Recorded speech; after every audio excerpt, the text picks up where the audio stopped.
Okay, let's talk about one of the most beloved lost teams in all of sports. I mean, this is a franchise that disappeared decades ago, but you could argue their legacy is even stronger today than when they were actually playing. We're, of course, talking about the Hartford Whalers. I mean, look at this logo. If you're a hockey fan, you know it instantly. That perfect mix of green and blue, the W, the whale's tail, it's just iconic. But here's the crazy part.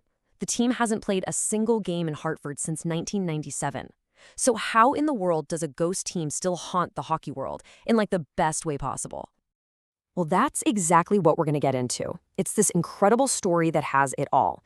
A rival league, a hockey legend playing with his own sons, one of the worst trades you'll ever hear about, and, believe it or not, an unbelievably catchy theme song. All right, so to really get the Whalers, we gotta go back in time, way back, before they were even in the NHL. Their story actually starts in a whole other league, where they were called the New England Whalers, and they pretty much became champions right out of the gate. Yeah, they were one of the first teams in this upstart league, the World Hockey Association, or WHA.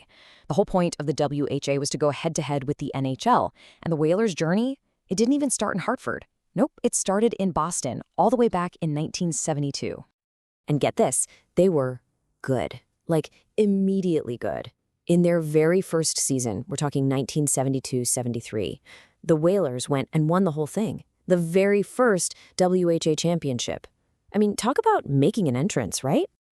And this wasn't some one-hit wonder either. They were a total powerhouse in the WHA. They never, not once, missed the playoffs. They won 3 division titles, and then, in '77, they pulled off this incredible move. They signed the legend himself, Gordie Howe, to play on the same team as his 2 sons, Mark and Marty. Can you even imagine that? Mr. Hockey was a Whaler. Okay, so with all that success in the WHA, it was only a matter of time before they got the call up to the big leagues, the NHL. But, making that jump, it came with a few strings attached. So first things first, they were having a tough time booking their arena in Boston, so in 1974 they packed up and moved to Hartford. Then, in 1979, the WHA and NHL merged, and the Whalers were one of the 4 teams that got in. But there was a problem. The Boston Bruins, who were already in the NHL, basically said, "No way you're sharing the name New England." And just like that, the Hartford Whalers were officially born. Now, with a new name, you need a new logo. And what they came up with, oh man, it was a work of art. It was designed by a guy named Peter Good, and just check this out. You've got the green W for Whalers, you've got the blue whale's tail, but then, in that empty space in the middle, a perfect H for Hartford. It's just genius. There's a reason people say it's one of the best sports logos ever. Life in the NHL, though, well, that was a different story. It was a lot tougher. I mean, they made the playoffs their first year, which was great, but they just couldn't find any consistency after that. They were always kind of hovering around a .500 record, winning about as much as they lost. Critics even started calling them the forever .500s. Yeah, all that glory from the WHA days suddenly felt very, very far away. The whole time the team was in the NHL was basically a roller coaster ride.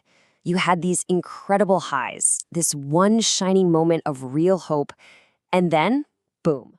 It was followed by a series of just disastrous decisions that would change the team forever.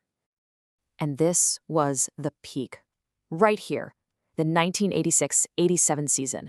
They had these great players, like their young captain Ron Francis and a goal scorer named Kevin Dineen, and they went out and won their one and only NHL division title. For just a little while, it really felt like this small market team from Hartford could actually go all the way and compete for the Stanley Cup. But then, the trade happened. March 4th, 1991. It's a date that lives in infamy for Whalers fans. They traded their captain, their most popular player, their all-time leading scorer, Ron Francis, to the Pittsburgh Penguins. For the fans, this was way more than just a bad trade. It felt like a total betrayal, like the team had just ripped out its own heart and soul. And to pour salt in the wound, Francis, along with defenseman Ulf Samuelsson, who was also in the trade, immediately led the Penguins to 2 back-to-back Stanley Cups.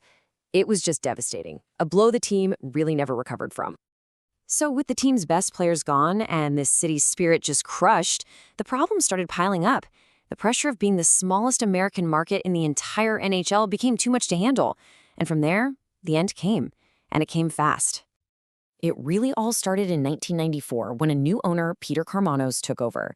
He was not happy with the attendance and basically gave the city an ultimatum: sell 11,000 season tickets, or the team is gone. The fans responded with this incredible Save the Whale campaign, and they actually did it. They bought the team one more season. But the final nail in the coffin was when talks for a new publicly funded arena completely collapsed. That was it. The team's fate was sealed. And just like that, in 1997, the Hartford Whalers were no more. The moving trucks rolled in, packed everything up, and the franchise headed south to North Carolina. They became the Carolina Hurricanes, and they left an entire city of heartbroken fans in their rearview mirror. So that brings us back to our big question. After all the so-so seasons, that terrible trade, and the gut-wrenching move, why do we still talk about this team? How did the Whalers, a team that doesn't even exist anymore, become maybe more popular now than they ever were? Well, a huge, huge part of the answer is their song, their goal song. It's this incredibly happy, super catchy instrumental called Brass Bonanza. Every single time the Whalers scored, this song would blast through the arena. It became this joyful, kind of quirky soundtrack for the whole era. Seriously, there are people who've never seen a single Whalers game who know this song by heart. And that history is still there. If you go to their old arena in Hartford today, you can look up and see the banners. The retired numbers for legends like Gordie Howe, Ron Francis, Kevin Dineen, they're still hanging from the rafters. It's this permanent reminder of the great hockey that was played there. And let's not forget the sheer talent that came through that locker room. For a small market team, it's pretty unbelievable. We're talking 8 different players who wore that Whalers jersey and later got inducted into the Hockey Hall of Fame. I mean, you've got all-time greats like Gordie Howe, Ron Francis, Paul Coffey, Chris Pronger. The list goes on and on. The legacy is so strong that even the team that replaced them, the Carolina Hurricanes, pays tribute. They have these annual Whalers Night games where they break out the classic green and blue jerseys. And yep, you guessed it, when they score, they blast Brass Bonanza. How cool is that? When you boil it all down, it's just this perfect storm of nostalgia, isn't it? You have a logo that is, frankly, perfect. It captured the identity of a whole city. You have that joyful song that you just can't get out of your head. And you have this bittersweet memory of a scrappy little underdog team that, for all its problems, just captured people's hearts. And it really makes you wonder, right? In today's world of sports, where it's all about big money and high stakes, could a team that just disappears ever leave behind a legacy this powerful? A legacy so beloved that it actually grows stronger over time? It's really something else.